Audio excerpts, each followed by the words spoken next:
Olá, mais uma vez é um grande prazer estar em sua companhia. Começa agora o programa Análise Direta, o programa de entrevistas do canal Hit Notícias, que sempre traz especialistas renomados falando de temas importantes e interessantes para o seu dia a dia. Hoje nosso programa está mais que especial. Aqui ao meu lado temos a honra de receber Lourdes Prince, ela que é engenheira, especializada em construção e engenharia sustentável, no conceito de casa saudável, moradia e também bem-estar, qualidade de vida. E ela vai falar sobre muito, sobre esse assunto a partir de agora no programa Análise Direta.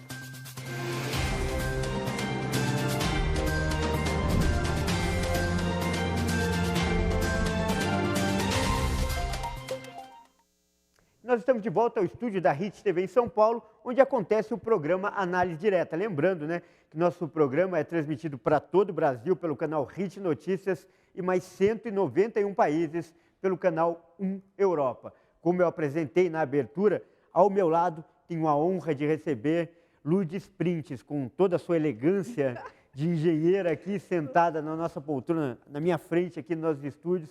Quero lhe agradecer pela gentileza por estar aqui presente. Você é muito bem-vinda, Lourdes.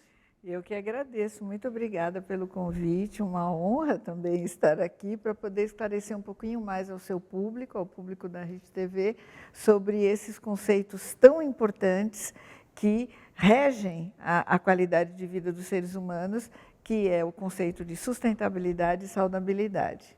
Pois é, vai ser já faço um spoiler, vai ser uma verdadeira aula. Eu já conversei com ela um pouquinho antes de começar a gravação do programa. Muita gente, às vezes, não se dá conta de quanto isso pode ser importante, pode fazer diferença para a qualidade de vida. Afinal, onde a gente mais gosta de estar, onde a gente mais passa tempo é em casa, né, Lourdes? É em casa. Lourdes? Ainda mais agora, nunca imaginávamos, acho que nenhum ser humano imaginou que passaríamos por uma pandemia. Alguns analistas, historiadores dizem que de vez em quando você tem uma questão cíclica nas civilizações, não é? Mas a gente gostaria de não esperar por isso. Mas infelizmente ela veio e fez com que todo mundo fosse para dentro de casa, não é? Então, dentro de casa, que normalmente você fica mais tempo no trabalho e pouco tempo na sua casa. Você levantava cedo, se arrumava, ia para o seu trabalho, depois, não raro, estudar e acabava voltando para casa só para dormir. Agora isso tudo inverteu para dentro da casa. E aí começaram os problemas, de você estar trabalhando e passando a maior parte do tempo com a sua família num ambiente enfermo. E que os ambientes também são doentes, Então, isto é uma síndrome, a síndrome do prédio doente, da casa doente, do ambiente doente. E ele vem, da onde vem essa doença? Da utilização errada dos materiais, das tecnologias que compõem aquele ambiente, que nós na engenharia chamamos de elementos. Então, os elementos que você coloca dentro da sua casa, desde a época da construção, você já tem que escolher essa tecnologia e esses materiais que você vai utilizar da forma correta, tá?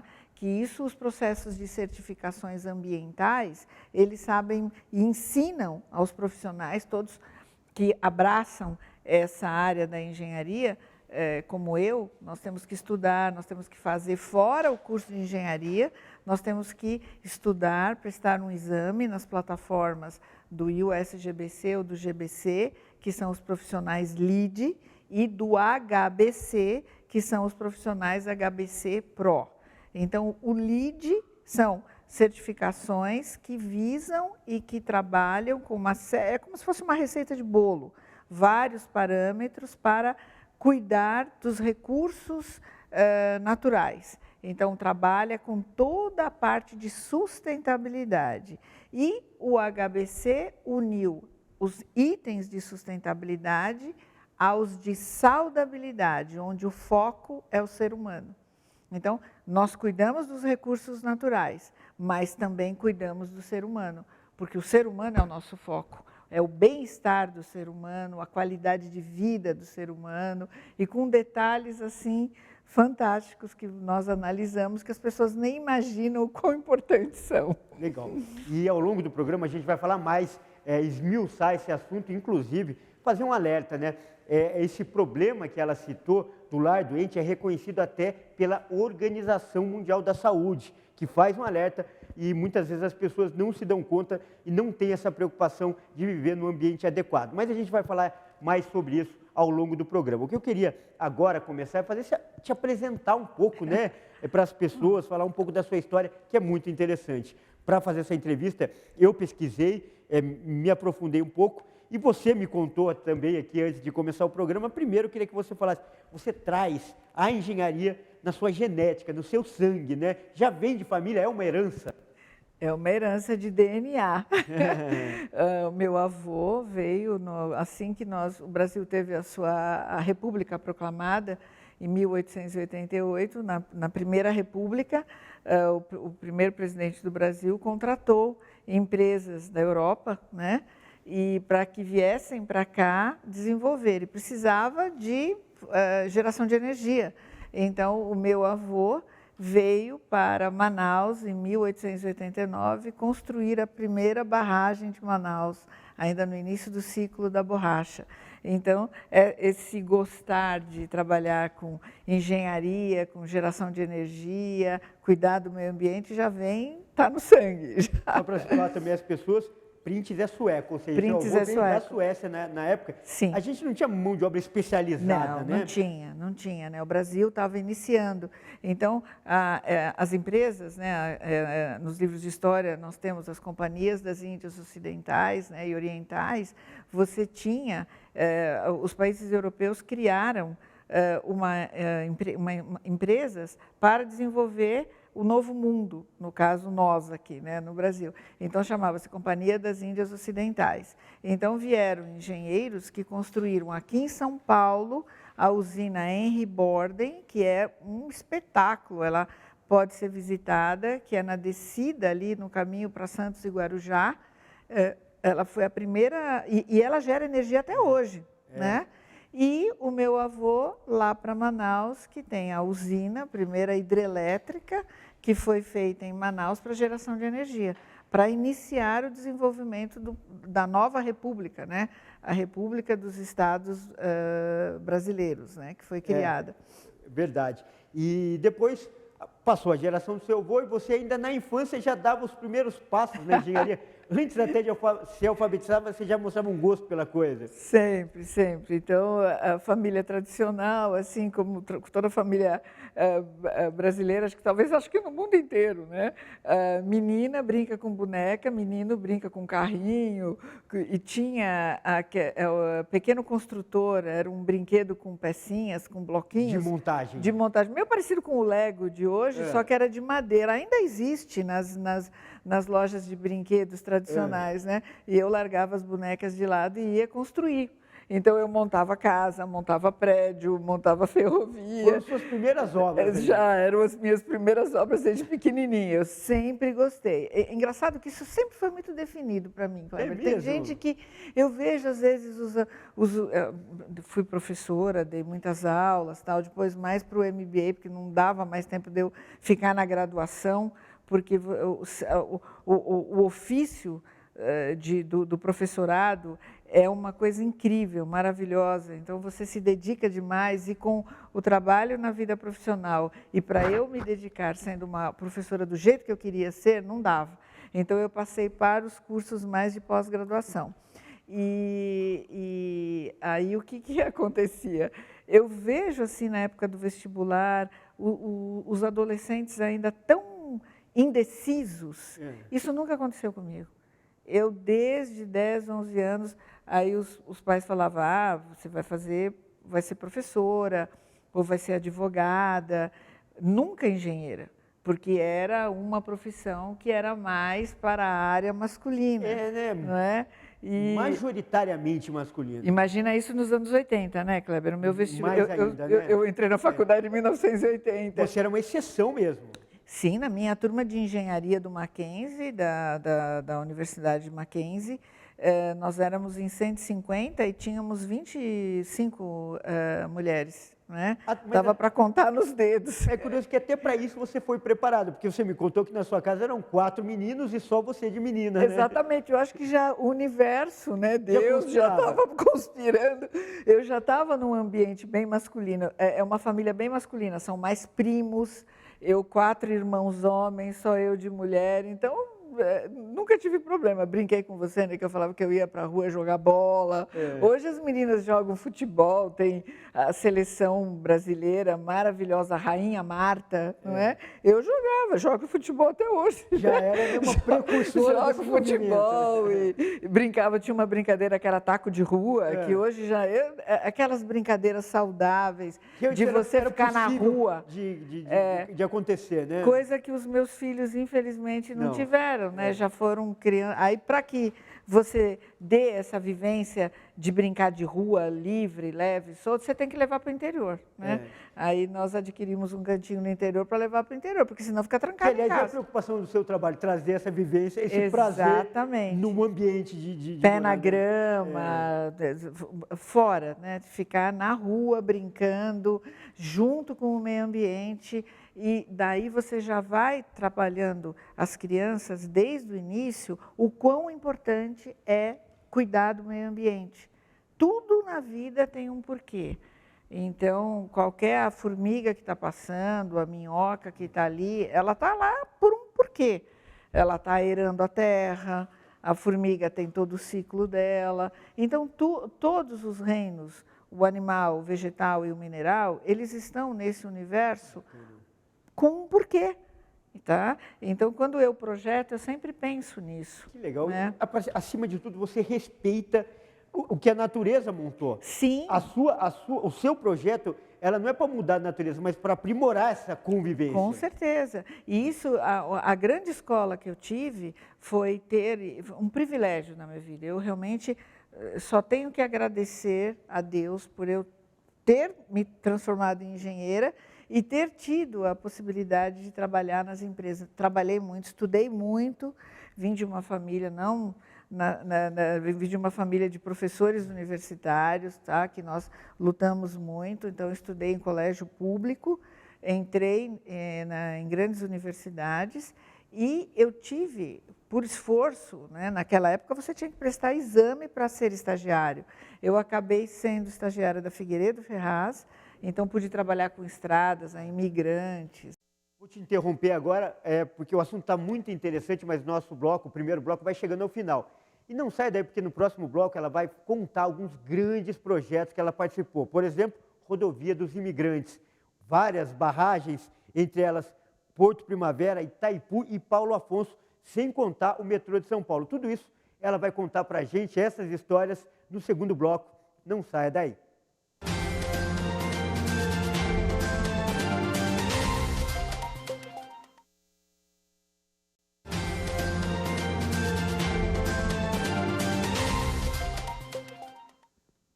Voltamos ao estúdio da HIT TV em São Paulo, onde acontece o programa Análise Direta, o programa de entrevistas do canal HIT Notícias, que agora entra no segundo bloco dessa conversa extremamente agradável e também de muita importância com a nossa engenheira civil aqui, Lourdes Printes.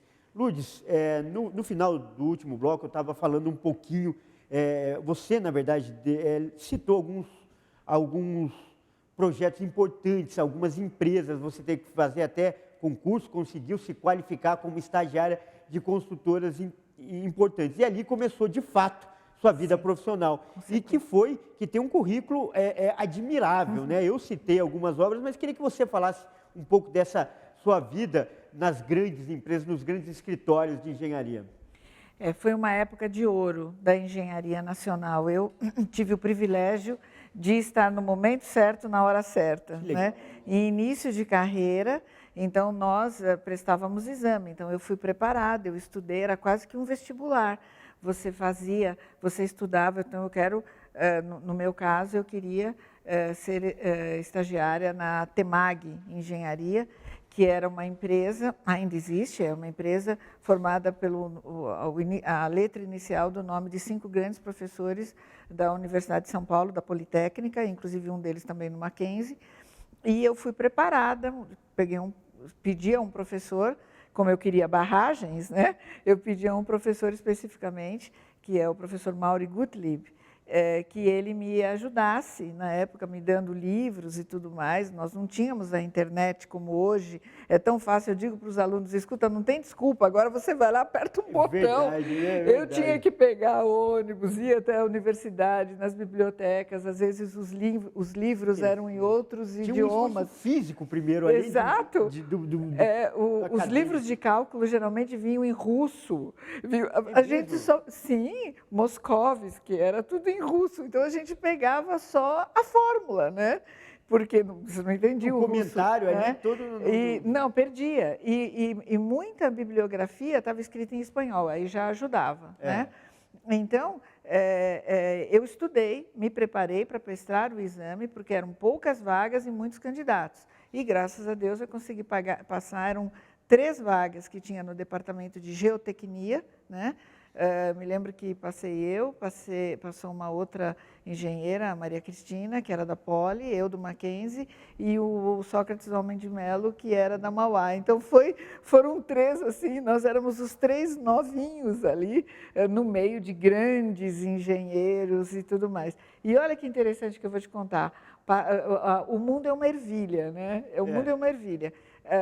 32 anos se passaram, acho que 33 anos se passaram. Eu agora, mais recentemente, estava na China, né, em Xangai, e fui fazer uma live, fui fazer uma reunião, que eu estava fazendo um plano de trabalho para um processo enorme de erosão numa cidade no Mato Grosso, ali próximo a Goiás, né? E estava formando uma equipe, pedi para algumas pessoas, uma apresenta o outro, aí abre a tela, as pessoas mudam, né? Eu acho que eu não mudei muito, sempre com a franjinha aqui. Aí eu estou ali, eu vi ali, Fernando, eu fiquei quieta, assim, né? Eu falei, bom, será que é ele? E ele depois disse que ficava pensando, será que é ela? Tal. Aí quando eu comecei a falar, aí eu contei um pouquinho, falei, então eu estava na Temag e tal. Ele falou, a Lourdes Printes, o nosso tratorzinho loiro. Aí era o meu apelido na época, porque eles me colocavam na obra e eu queria tanto agradar, eu queria tanto executar o meu trabalho corretamente, que eu ia, fazia, acontecia, e nunca voltei sem ter terminado aquilo que tinha me passado como responsabilidade para executar. E eles brincavam que eu era rápida, eu era pequenininha, loirinha, então o tratorzinho loiro está lá. Brincavam que era Caterpillar, porque o Caterpillar é uma marca de tratores que é amarelo. Né? É verdade. Então, brincavam, manda a engenheira Lourdes para lá, que ela vai e resolve. Então, 33 anos se passaram em uma... Nunca mais, quando eu saí nos anos 90 da Temag para criar a minha própria empresa, eu não o vi. Nós não tínhamos internet, nós não tínhamos WhatsApp, como essas facilidades que todo mundo tem hoje, se comunica. 32 anos se passaram, eu fui encontrar o meu mentor numa live, que legal, eu na China e ele aqui em São Paulo. Né? Não, foi uma emoção para mim revê-lo depois, porque ele foi o meu mentor. Quando você entra numa grande empresa, que você é engenheiro júnior, e eu, no caso, era estagiária, nem engenheira era ainda, você tem um engenheiro mais capacitado, mais experiente, que pega você como mentor, né? Para supervisionar. E foi, para mim, essas grandes empresas dos anos dourados, dos anos 80, dos anos 90 no Brasil, elas formavam grandes engenheiros, elas formavam, porque era exigido de você que você estudasse. Então, tinha plano de carreira, então, para você, tanto que eu acabei indo fazer o mestrado, porque aí você sai de júnior para médio, para depois transformar em um sênior, e isso tudo se perdeu, infelizmente. A engenharia nacional, nós somos engenheiros que a formação de engenheiros de barragens, de estrada, nós somos reconhecidos no mundo inteiro. Nós somos referência, né? Nós somos referência, a engenharia nacional. Médio, a gente ouve muitas notícias de... A maioria das estradas feita por engenheiros brasileiros. Realmente. E assoreamentos de rios e barragens, a barragem de Itaipu, ela tem que ser colocada para o brasileiro essas gerações atuais, elas nem sabem, tá? É uma barragem que é mostrada no mundo inteiro, é exemplo de engenharia. Na China ou na Europa, passei um tempo morando na Europa, na Áustria, um belo dia estava lá na televisão mostrando obras espetaculares, Itaipu. Né? Ela é uma obra espetacular, ela é, e eu pude participar dela desde o início até o final. E foi lá, Kleber, que eu me apaixonei mais ainda pelo meio ambiente. Curioso isso, porque já a sua opção barragens já era típica, né? Sim. E ao mesmo tempo retoma lá o seu avô, que veio fazer barragem. Né? Exatamente. Então, a barragem de Itaipu, mas uma barragem de água, ela degrada o meio ambiente. Infelizmente, não dá para você fazer um bom e gostoso omelete sem você quebrar os ovos. Isso é importante. Então, você quebra a casquinha do ovo, que você não perde se você souber utilizar. Porque você pode moer a casquinha do ovo e virar adubinho ali para a sua planta e tudo mais. Então, na natureza, nada se perde. Você sabendo, você reutiliza tudo, tá? Então, da mesma forma como uma barragem foi lá e quebrou a casquinha do ovo, ela tem que quebrar a pedra para desviar o curso do rio para que a obra seja feita e depois o rio retorne, mas nada foi perdido. Nós criamos novas cidades. Existe hoje a cidade de Foz do Iguaçu, que hoje todo mundo visita, é uma cidade nova. Nós afogamos, né, está embaixo do lago Sete Quedas, mas foram criados outros pontos turísticos. Né? E nós temos que dar graças a Deus que o nosso relevo brasileiro, ele é rico em desníveis, é rico em vales, nós temos um sistema de rios espetacular, é um país abençoado por Deus, que nos dá essa possibilidade de geração de energia limpa. É a água do rio que está ali com a força gerando a energia. E, infelizmente, já nasceu insuficiente, porque o crescimento do Brasil no final dos anos 80 já era tão pujante que Itaipu, infelizmente, já nasceu, precisávamos de mais umas 3 Itaipus, né? E esse desenvolvimento parou. Mas, por trabalhar em Itaipu, que eu vi os geógrafos, os especialistas na vida animal, vegetal, cuidando desde o réptil mais peçonhento, foi pego, foi recolhido para ser levado para o habitat. Nível de cuidado. Escadinha de peixe, porque como você faz a barragem, você interrompe o caminho do peixe, a gente chama que é escadinha de peixe. Você faz um caminho para o peixe passar de um lado para o outro, para ele fazer a reprodução dele e tudo mais. Então, na época, nos anos 80, nós só falávamos de meio ambiente. Ninguém falava de sustentabilidade aqui no Brasil. Aí eu tive a oportunidade de ir para os Estados Unidos fazer um curso.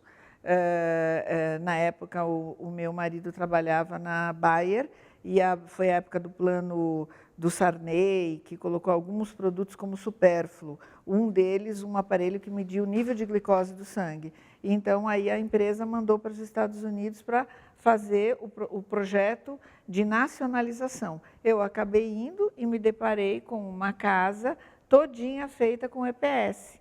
O EPS, ele é o poliestireno expandido, que é o isopor, só que isopor é marca registrada da Knauf.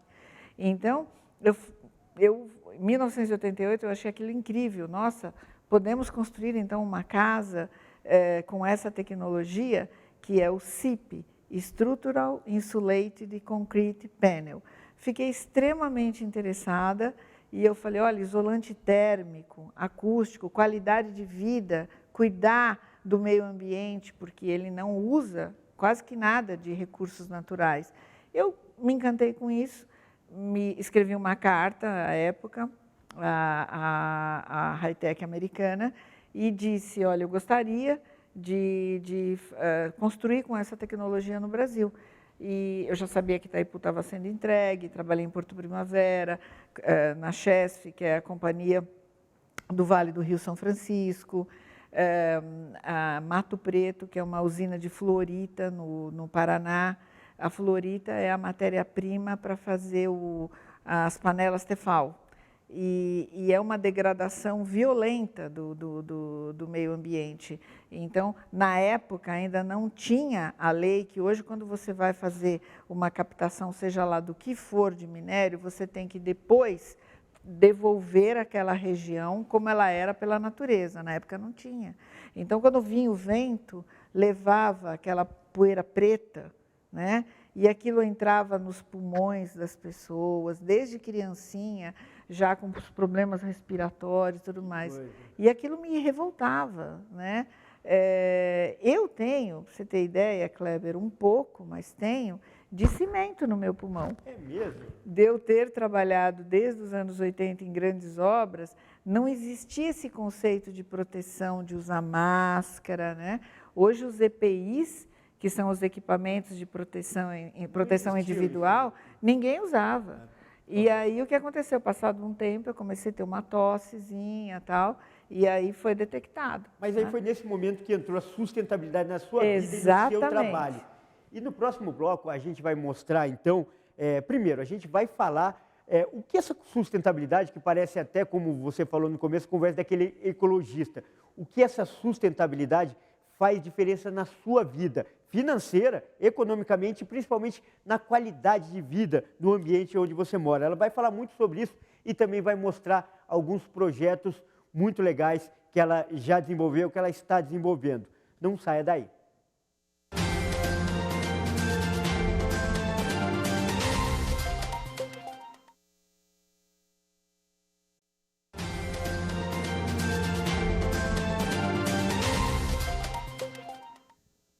Nós voltamos com o terceiro e último bloco do programa Análise Direta, o programa de entrevistas do canal Hit Notícias, exibido para todo o Brasil pelo canal Hit Notícias e mais 191 países pelo canal 1 Europa. Hoje, aqui ao meu lado, a nossa convidada, a engenheira civil, né, Lourdes Printes. Lourdes, a conversa tão interessante, né? Se fosse um prédio, seria de vários andares, né? Não era uma obra fazendo a cronologia, não acaba, né? Fazendo a cronologia. Mas essa cronologia é uma cronologia da minha geração, dos engenheiros da minha geração, porque foi com a minha geração, com o nosso trabalho no final dos anos 80, 90, a virada do século, que nós mudamos o mundo. Nós fizemos a construção civil elevar o nível e voltar para uma construção civil mais sustentável e saudável. Porque a construção civil, Kleber, é um dos segmentos que mais poluía o meio ambiente. Então, no pós-guerra, no final dos anos 50, início dos 60, o mundo tinha que crescer, tinha que desenvolver, tinha que crescer. Então, pouco se preocupou com o ser humano, com a qualidade. Era a expansão, né? É a famosa economia marrom, né? No final dos anos 70, início dos anos 80, os famosos notáveis começaram a se reunir, porque começaram a ver os problemas da degradação ambiental no mundo inteiro. Não é? As consequências, né? As consequências disso. Então, todo mundo se reuniu, várias reuniões, até que culminou, o maior orgulho para os brasileiros, a Rio 92. Foi na Rio 92, na cidade do Rio de Janeiro, que mais de 150 países assinaram o documento, né, onde havia o comprometimento real com um desenvolvimento que teria uma economia circular, onde você sai do berço e volta ao berço sem poluir. Dá para você crescer sem degradar. Basta você saber o caminho correto. Né? E aí é o ponto importante que você entra até pela didática, pela explicação. O consumidor, ele já vê a sustentabilidade como uma necessidade ou ainda como uma questão filosófica, quase de ambientalista? Essa noção, essa preocupação já está no consumidor? Já. Graças a Deus, graças a Deus, trabalho. Se você me fizesse essa pergunta 10 anos atrás, 15 anos atrás, eu teria dito não. Ainda não participávamos de audiências públicas, éramos ridicularizados. Justamente. Nós éramos ridicularizados, chamados de ambientalistas. Nós não somos ambientalistas, nós somos engenheiros especialistas em processos de certificações ambientais. Da mesma forma como existe um processo para a construção correta de uma ponte, de uma barragem, de um viaduto, de uma casa, você tem uma receita de bolo, né? São 10, 12 itens. No HBC nós temos 11 itens com em torno de 9 a 10 subitens de boas práticas que você tem que executar dentro de uma construção para que você tenha um ambiente sustentável e saudável, tá? E isso não pode ser confundido com o ambientalista. O ambientalista é aquele que luta pelo ambiente, é aquele que luta pelos vários reinos que compõem aquele ambiente, né? Então, são mais conhecidos pela defesa do reino animal, das florestas e tudo mais. Nós olhamos para o homem, para você, para mim, para todo mundo que está aqui. E nós somos agredidos o tempo todo no ambiente que nós estamos. Então, por exemplo, há um tempo atrás, eles colocavam retardante de fogo com base de brumado nos tecidos e em várias movelarias, e o brumado ele é um poluente orgânico persistente. Então, o nome já diz, ele é um poluente, ele é orgânico e ele persiste. Ele passa de geração a geração. A mulher, quando gera uma criança, ela passa esse poluente, esse problema químico para dentro. É uma herança terrível, né? Realmente. Porque o poluente orgânico persistente, vários elementos químicos que são poluentes orgânicos persistentes, tá? Eles decretam o fim da raça humana, porque eles atacam as glândulas reprodutoras. Então, eu faço um exercício simples. Uma esterilização. É uma esterilização. Mas existem vários elementos químicos que são os nossos inimigos ocultos. Nós estamos cercados de inimigos ocultos quando você vai ao supermercado comprar alguma coisa, quando você lê aquela receita lá, quando você vira, que ninguém lê, né? Quando você olha ali o rótulo, você fala, meu Deus, o que eu estou levando para casa? Então, eu costumo dizer que na minha casa não tem produto de limpeza. O único produto de limpeza que tem na minha casa é vinagre de maçã e água. E braço, né, para limpar. Em sua casa e em suas casas, as que você faz. Isso. Bom, eu quero que você agora fale disso na prática. Você falou da sua casa pessoal, mas das suas casas que você também constrói. Como essa sustentabilidade é aplicada? Eu queria que você comentasse alguns grandes e bons projetos que você tem feito. Então no final dos anos 80, eu trouxe para o Brasil a tecnologia CIP, e que aqui eu coloquei o nome de EcoGrid. Então, eu não trabalho, Kleber, com tijolo nem bloco. Que legal! Porque tijolo e bloco, eles vêm de bases de recursos naturais. A minha tecnologia ela é formada de um painel que eu tenho o EPS no meio para o isolamento térmico e acústico e 2 malhas laterais com ferro galvanizado, que dá maior qualidade, entremeadas por treliças. Então, o meu painel ele é estrutural, ou seja, eu acabo eliminando vigas e pilares, economia de material, economia de tempo e economia de recursos naturais. O outro lado o EPS, ele é o material mais isolante térmico e acústico que nós temos na Terra, no universo. Não existe o outro. O dia que inventarem um outro material que seja tão isolante térmico quanto ele eu mudo, ponho outro. Porque a tecnologia é painel de argamassa armada. Eu envolvo o ferro galvanizado, a tela, com argamassa de cimento e areia, que é ou feita na obra ou vem de uma usina.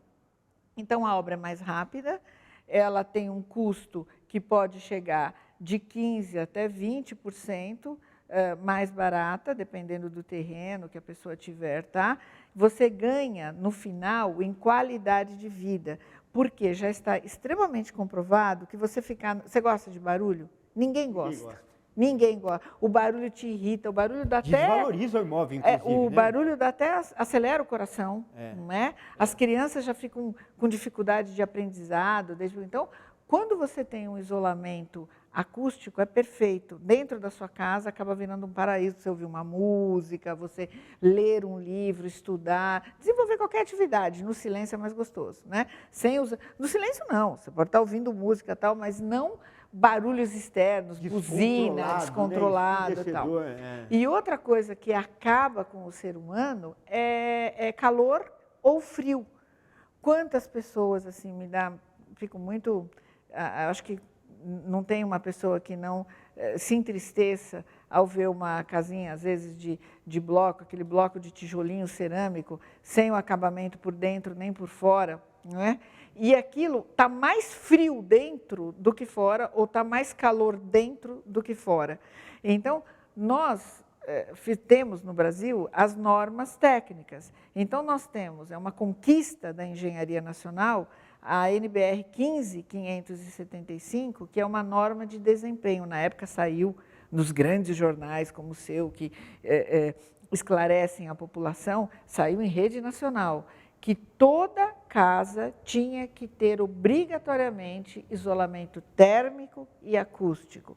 Então, é uma grande virada na engenharia nacional, a partir da entrada, em 2013, da NBR 15575, a construção nacional já deu um pulo de qualidade. Tá? E junto com os processos de certificação, o que iniciou primeiro no Brasil foi o LEED, do GBC, que é o Green Building Council Brasil, e temos em outros países ao longo do mundo, né? E, mais recentemente, né, o HBC, que é o Health Building Certificate. É uma certificação de um prédio no quesito saúde. Então, nós olhamos a toda a parte de sustentabilidade, economia de energia, economia de água, mas nós também vamos olhar o distanciamento da tomada na sua cama, ela tem que ficar mais distante, 50, 60 centímetros, porque toda tomada, quando você tem um objeto ligado, ela cria um campo eletromagnético. Não é só o ponto, mas o Não, entorno. Um entorno. E nós somos uma pilha, né? Então, a nossa onda que nos move entra em contato com as nossas ondas cerebrais entram na mesma ressonância com esse campo eletromagnético e você não descansa, você não dorme. Aí no dia seguinte você não consegue desenvolver, você não consegue trabalhar. Quantos objetos dentro da sua casa têm ácaros? Então, que tem chumbo. Então, tudo isso nós melhoramos e fazemos nos processos de certificação. Desculpa te interromper, mas Imagina. No final eu queria que tudo isso na prática, que você está falando, esses conceitos muito bem definidos e muito bem pensados, foram aplicados em um hotel no sul do país que está virando uma referência, né? Queria que você falasse desse belo projeto. Enquanto você fala, nós vamos mostrar imagens dele. Isso foi uma honra para mim. Eu já participei de vários projetos, assim, a primeira certificação LEED for Homes no interior de São Paulo, em Campinas, mas esse foi uma coisa assim incrível, porque ele é em uma pedreira. A Rede Sky já era uma área degradada, era uma área que tinha uma edificação abandonada, então pegou toda aquela área abandonada, que essa pedreira serviu com material a várias estradas do Rio Grande do Sul, e a visão desse grande empresário Hilário Krauspenhar, que é o fundador da Rede Sky, ele viu aquilo, ele viu um futuro.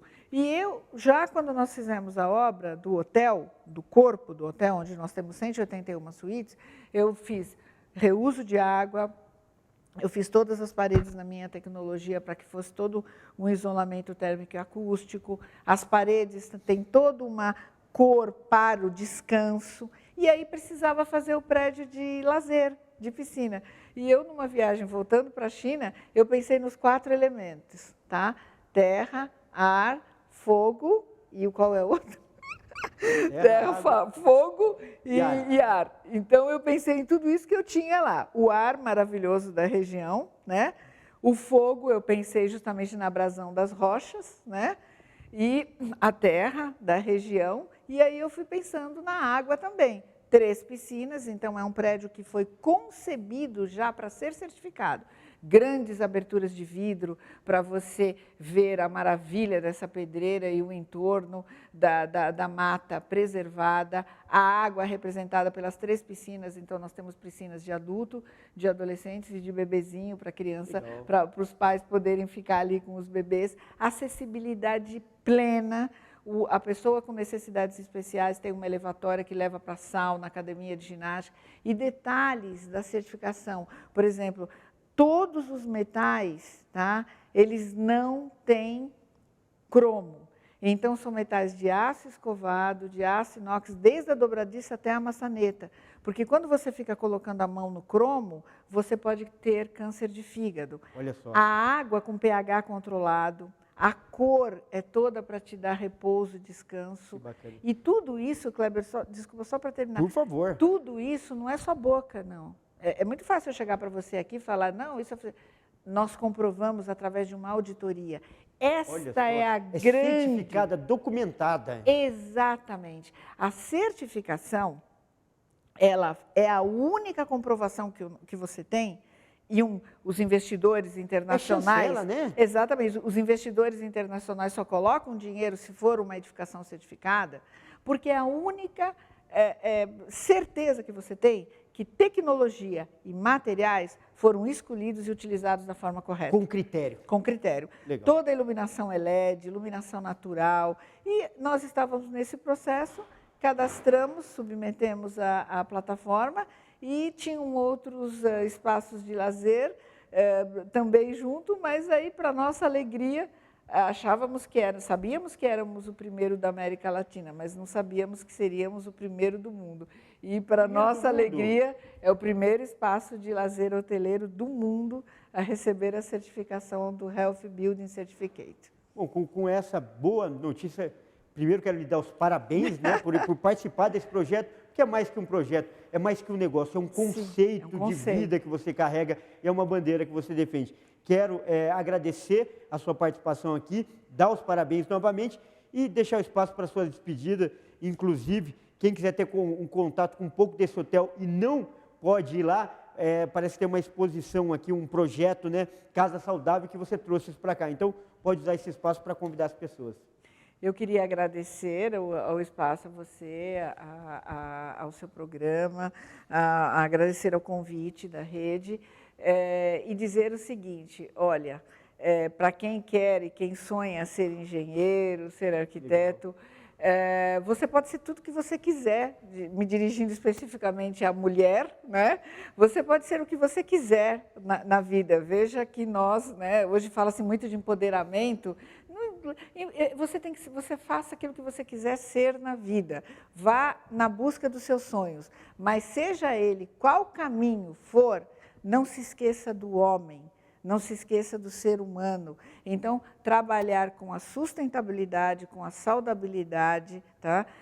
Pesquise, imponha, seja lá o que for na sua área, esses conceitos de saudabilidade e sustentabilidade. Quando você for projetar, quando você for construir, procure um profissional especializado na área que você só vai ter a ganhar. E você pode ver tudo isso em São Paulo. Nós iniciamos uma mostra Casa Saudável em setembro, 9 de setembro, que vai agora até 7 de dezembro, porque é sucesso total. As visitas são guiadas. Lá você vai ver todos esses conceitos. Eu ainda não falei tudo, né? Ao vivo e a cores, palpáveis, você vai poder ver, e não abdicando da beleza, né, Kleber? É um lugar lindo, não abdicando da harmonia da arquitetura, da beleza da arquitetura, que os nossos arquitetos brasileiros são experts nisso. Você poderá ver isso aqui em São Paulo, na Avenida Pedroso de Moraes, 2188, até 7 de dezembro. E quem quiser acompanhar um pouco mais do EcoGrid, das minhas obras, das certificações, na nossa página www.lcp Construções, Instagram também, LCP_Engenharia e Construções. Agradeço muito, tá? Abracem a engenharia brasileira, abracem a arquitetura brasileira, que engenharia e arquitetura brasileira são um dos itens melhores e maiores e muito respeitados no mundo inteiro. Sou a comprovação disso. Legal. Muito obrigada. Eu que agradeço, e da minha parte eu digo que esse programa mais uma vez justifica o apelido de tratorzinho loiro, porque você passou por cima mesmo. Isso bom, mesmo. E você gostou dessa entrevista? Quer assistir de novo? É só acessar as nossas redes sociais, no Facebook, /Programa Análise Direta, ou então no YouTube, no canal Hit Notícias. Lembrando que o nosso programa é transmitido para todo o Brasil pelo canal Hit Notícias e mais 191 países pelo canal 1 Europa. Você também pode mandar sugestões e críticas pelo WhatsApp. Para quem está fora do país, 5511-99224-7760. E aqui é sempre assim, você conta com a presença de especialistas renomados, falando de temas interessantes e importantes para o seu dia a dia. Então continue ligado e até a próxima.